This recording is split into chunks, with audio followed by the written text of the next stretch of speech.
সাইয়্যিদুত তায়েফা হাজী ইমদাদুল্লাহ মুহাজির মক্কি রাহমাতুল্লাহর বক্তব্য হলো আল্লাহর পৃথিবীর মধ্যে কোনো মুসিবত নেই। আজীব কথা। হাজী ইমদাদুল্লাহর চিনেননি আপনারা? একটু ঘটনা বলি, পরে এটা স্মরণ করে দিস। আরেক দিকে গেছে, এটা কই না।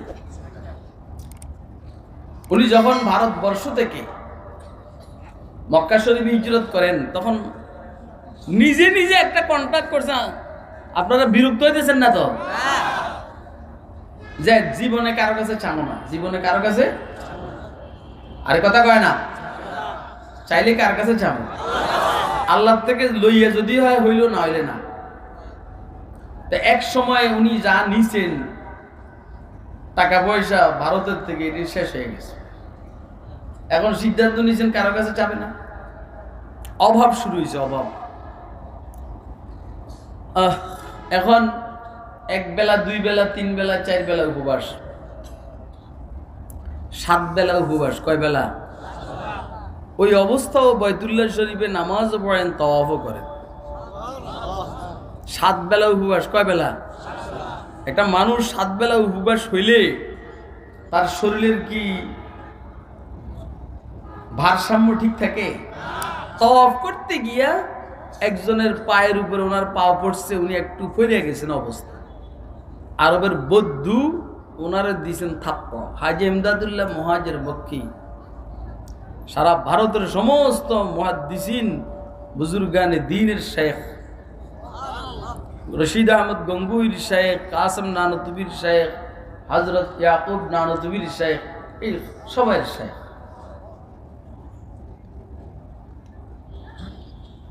উনি বলতেছেন, আমি দেখতেছি হযরত জিবরাইল আলাইহিস সালাম আর মিকাইল আলাইহিস সালাম, একজনে বাইতুল্লাহর এই কোণায়, আরেকজনে বাইতুল্লাহর ওই কোণায়।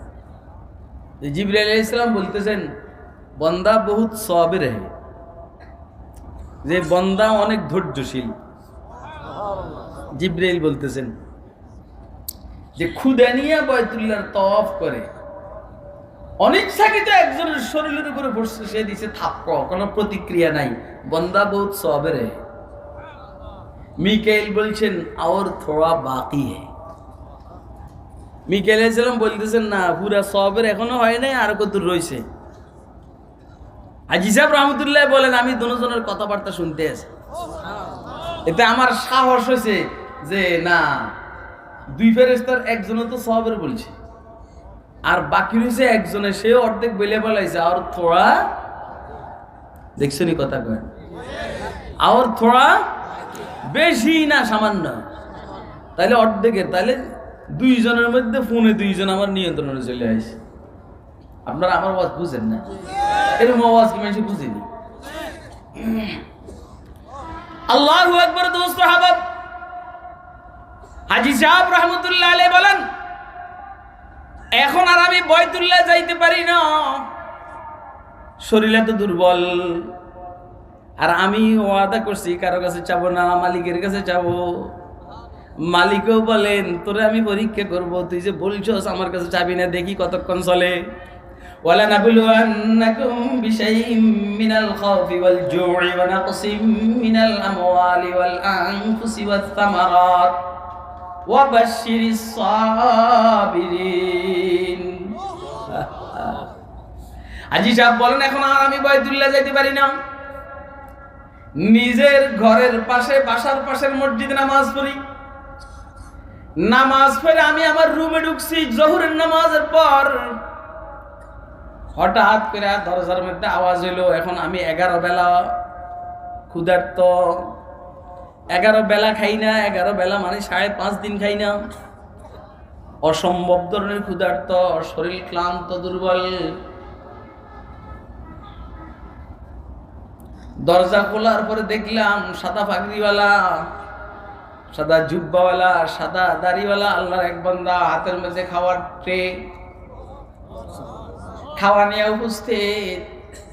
সালাম দিলাম, আমিও দিলাম, উনিও দিল। বলল, এমদাদ, তোমার জন্য এই খানা। আপনার এই একজন উঠে গেছে, কিন্তু এইটা উঠে গেছে, এটা 2 জন, একজন উঠে গেছে। গেলাম বিপদে পড়বো, দেখেন। যাক না,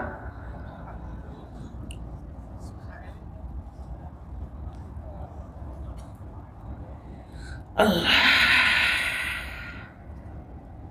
এমদাদ, এই খানাটা তোমার জন্য, খেয়ে নাও। হাজী ইমদাদুল্লাহ মুহাজির মক্কি রহমতুল্লাহ বললেন, খাইছি আমি। দুপুরের খানাটা খাইলাম, আল্লাহর শুকর আদায় করলাম, মনে মনে নিয়ত করছি রাত্রের জন্য রেখে দিব। পরে 6-9 চিন্তা করলাম যে মাওলা 11 বেলা পরে খাওয়াইতে পারলেন, এই মাওলা রাত্রে খাওয়াইতে পারেন। আর রাখলাম না, দিয়ে দিলাম। এবারে ফাগরিওয়ালায় বলে, এমদাদ তোমার কপালটা ভালো, যদি রাত্রের জন্য রাখতা সারা জীবন উপবাস থাকতে হইতো। কথা কয় না কেন? যদি রাত্রের জন্য এই খানাটা রাখতা তো সারা জীবন উপবাস থাকতে হইতো। ভালো কাম করছো, রাখো নাই। পরীক্ষা তো এমনই হয়, পরীক্ষার মধ্যে বিষয়টাকে প্রকাশ করা হয় না। কথা কয় না? আল্লাহ পাকের দয়া, আল্লাহ যখন পরীক্ষা নেন বিষয়টাকে প্রকাশ করে দেন। মার রাব্বুকা প্রশ্ন, মা দীনুকা প্রশ্ন, মান নবীকা প্রশ্ন। প্রশ্ন আউট, উত্তর আউট। রব্বি আল্লাহ, দীনি আল ইসলাম, হাদা মুহাম্মদুর রাসূলুল্লাহ সাল্লাল্লাহু আলাইহি সাল্লাম। এরপরেও প্রশ্ন আউট, উত্তর আউট। এরপরেও কোনো কোফাল ফরাজ যদি প্রশ্নের উত্তর দিতে না পারে, তার কোফালে জাউর বাড়ি আর জুতার বাড়ি। যারা ইসলামের বিরুদ্ধে, দ্বীনের বিরুদ্ধে, কোরআনের বিরুদ্ধে, উম্মতের উলামায়ে কেরামের বিরুদ্ধে ষড়যন্ত্র করতে আছে, ওরা মনে করতে আছে কবরের মধ্যে প্রশ্নের উত্তর দিয়ে দিবে। এত সোজা না, এত সোজা না। রবের সাথে তোর সম্পর্ক খারাপ, ইসলামের সাথে তোর সম্পর্ক খারাপ, নবী মুহাম্মদের সুন্নতের সাথে তোর সম্পর্ক খারাপ, নবীর ওয়ারিস উম্মতের উলামায়ে কেরামের সাথে তোর সম্পর্ক খারাপ। বুঝতে পাইছি নি, তুই প্রশ্নের উত্তর দিয়ে দিবি। আপনারা কি আমার ওয়াজ বুঝেন? কে কে বুঝতেছেন? বুঝাইতেছে।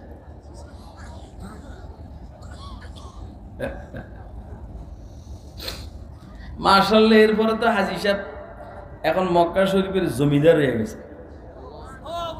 আস্তে আস্তে ওনার মালের মধ্যে বরকত শুরু হয়ে গেছে, এখন জমিদার হয়ে গেছে।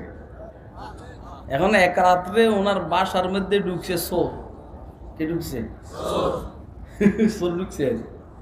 শুনছে? এখন যখন চোর ঢুকছে উনি তখন তাহাজ্জুদ করে। খেয়াল করিয়েন, চোরে দেখতেছে তাহাজ্জুদ করতে আছে, হাজী সাহেব দেখতেছে চোর চুরি করতে আছে। হাজী সাহেবের কাছে তাহাজ্জুদের এমন মজা শুরু হয়েছে তেলাওয়াতের, চোরে কি করলো না করলো এদিকে খেয়ালে নাই। চোরে চুরি করে গেছে গা, হাজী সাহেবের নামাজ শেষ হয় না। একটা মানুষ তার ঘরের মধ্যে চোর ঢুকছে, চোরে মাল সব নিয়ে যেতে আছে, আর উনি নামাজ পড়তে আছেন, নামাজ ছাড়েন না। আপনি বুঝেননি কিছু এমনি? হ্যাঁ?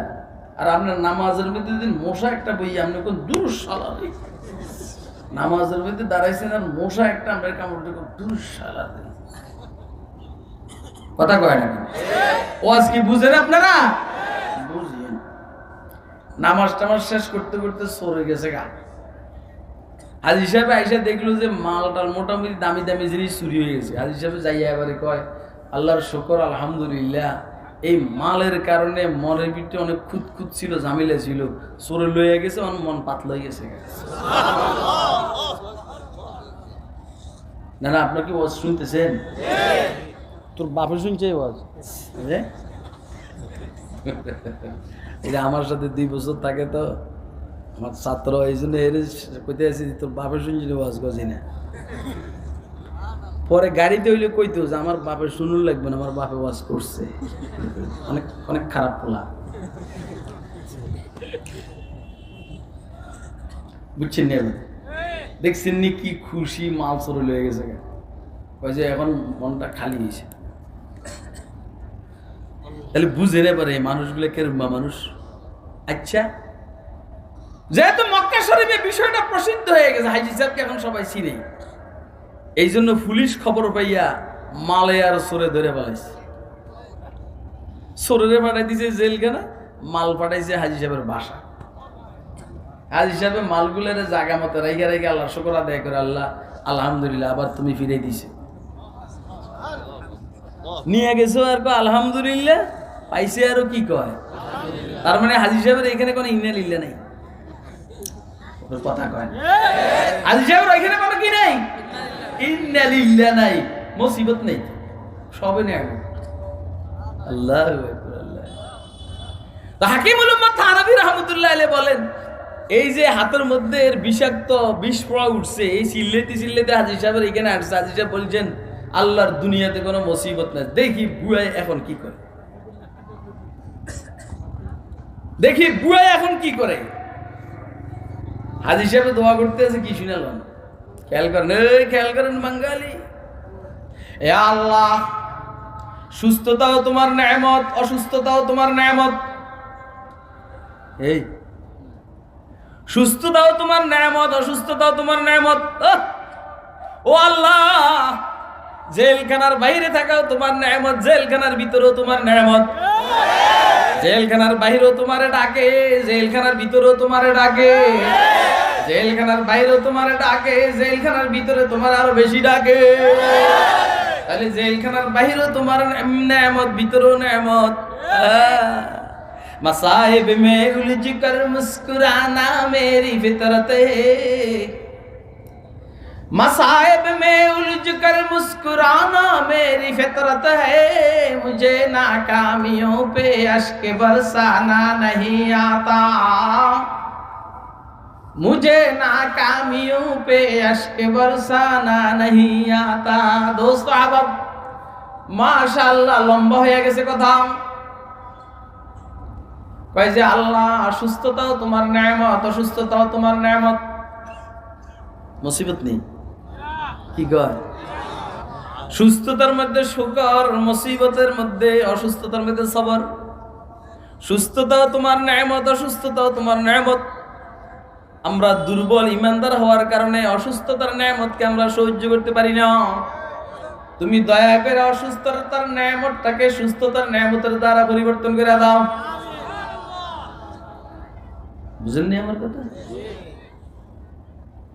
হযরত থানভী রাহমাতুল্লাহ বলেন, দেখো বুয়া কথা যেটা কইছে হিটার থেকে আর নয় না। ওই যে আল্লাহর জমিনে কোনো মুসিবত নাই, উনি অসুস্থতারও নেয়ামতে কয়, বাকি অসুস্থতার নেয়ামত সহ্য করার কম। তিতাও তোমার নেয়ামত, মিডাও তোমার নেয়ামত, কিন্তু তিতার নেয়ামত সহ্য করতে পারেনি, এই জন্য মিডা নেয়ামতটা দাও। কথা কয় না কেন? কথা বুঝতেছেন আপনারা? কথা তো এরকমই হইল।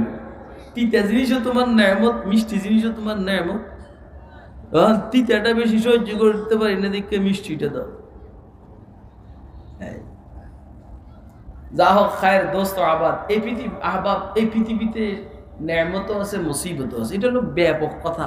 এর মধ্যে কিছু আল্লাহর বান্দা স্পেশাল, এদের কাছে কোনো মুসিবতে নেই। আল্লাহ বলেন, আমি আমার বান্দাদেরকে পরীক্ষা করব। কি করব? বলে না কি করব?